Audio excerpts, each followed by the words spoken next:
के प्रधान महासचिव, आपके खैर ख्वाह, आपके हक हकों की लड़ाई लड़ने वाले मरहूम चौधरी देवीलाल, आदरणीय चौधरी ओम प्रकाश चौटाला जी के सच्चे वारिस माननीय चौधरी अभय सिंह चौटाला जी, मंच पर तशरीफ फरमा तमाम सम्मानित मंच, मेरी हीरे रूपी हमारे क्षेत्र की जनता, नौजवान साथी, पत्रकार साथी, मैं सबसे पहले आपका इतनी भारी संख्या में यहाँ पहुंचने पर इस्तेमाल करता हूँ, शुक्रिया अदा करता हूँ।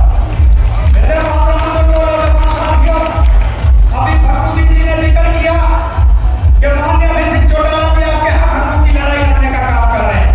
बेशक इसमें कोई दो राय नहीं, लेकिन ये लड़ाई में ये उस संघर्ष को आगे जारी रखे हुए हैं जो रास्ता इनको मरहूम चौधरी देवीलाल जी ने दिखाया, माननीय चौधरी ओम प्रकाश चौटाला जी ने दिखाया। उनके नक्शे कदम पर चलते हुए ये आपके हक हकों की लड़ाई लड़ाई है।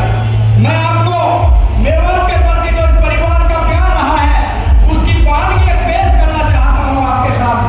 मेरे बुजुर्ग बैठे हुए हैं, आपको देवीलाल जी प्रदेश के मुख्यमंत्री बने थे, उस वक्त 85 सीटें मरहूम चौधरी देवीलाल जी की झोली में गई थी। एक सीट मेवाड़ की तालुक से चौधरी तैयब हुसैन वो कांग्रेस पार्टी से जीते थे।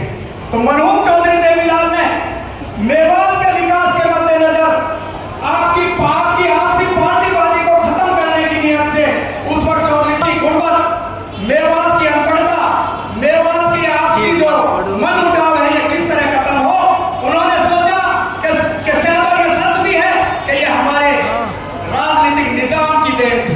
हमारे राजनीतिक निजाम ने एक लक्ष्य बना लिया कि अगर ये इलाका पढ़ लिख गया, तालीम याफ्ता हो गया, रोजगार शुरू हो गया, तो तुम्हारी नस्लें इसके ऊपर राज नहीं कर पाएंगी।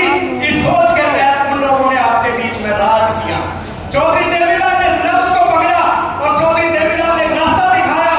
मरहूम चौधरी तैयब हुसैन को अपने साथ पार्टी में लेकर गए और दोनों हमारे मरहूमीन को कैबिनेट मंत्री के पद से नवाजा और खुली छूट दी कि मेवाड़ का विकास कराइए। लेकिन शायद अगर मैं गलत नहीं हूं कि उनकी मनसा में नहीं था। आज हम पिछड़े बढ़कर राग लगाते हैं कि हिंदुस्तान का सबसे पिछड़ा जिला मेवाड़। कभी आपने सोचा क्यों? क्योंकि हमारे रहबरों की नीति और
राजनीतिक तजुर्बा नहीं किया, लिहाजा